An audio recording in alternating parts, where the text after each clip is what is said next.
ఈరోజు మనం సిరిసిల్ల జిల్లా transport department MBI and RTO గారితో సహకరించి ఒక లైసెన్స్ నెల ఏర్పాటు చేసాం.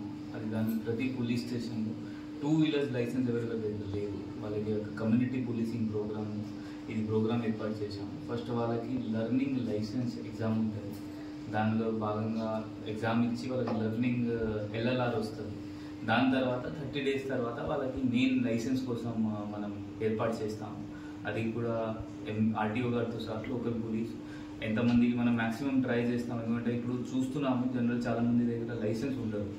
దానివల్ల వాళ్ళు ఊరు వాళ్ళ దగ్గర లేకపోతే వాళ్ళకి అనవసరంగా చలాన్ పడుతున్నాయి రెగ్యులర్గా. సో దానికి దృష్టిలో పెట్టుకొని మనం ఇది చిన్న ప్రోగ్రామ్ ఇది ఏర్పాటు చేసాం.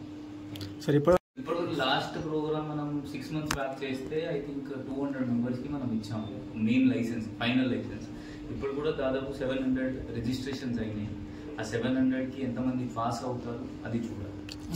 ఎక్కడ పెడుతుంది సార్ ఎగ్జామ్? అది వాళ్ళకి ఎగ్జామ్ ఇక్కడే ఉంటుంది, ఆర్టీఓ ఆఫీస్లో. అంటే సార్ ఇండివిజువల్ ఇంట్రెస్ట్ ఉండాలి సార్, లేకపోతే ఎవరైనా పట్టుబడిన వాళ్ళకి కూడా? వాళ్ళకి ఇంట్రెస్ట్ ఉండాలి. వాళ్ళ ఇంట్రెస్ట్ ఉంటే వాళ్ళు అప్లై చేశారు. అప్లై చేసిన తర్వాత ఇది ఆర్టీఓ దగ్గర వస్తారు. ఈసారి ఆర్టీఓ గారితో కలిసి ఇప్పుడు ఇంకొక మనం డిసిజన్ తీసుకున్నాము. ఎవరికి 3 times కంటే 3 or more than 3 drunk and drive పట్టుకున్నాము వాళ్ళకి కూడా మనం లెటర్స్ రాస్తాము. ఉన్న డ్రైవింగ్ లైసెన్స్ క్యాన్సిలేషన్ కోసం సస్పెన్షన్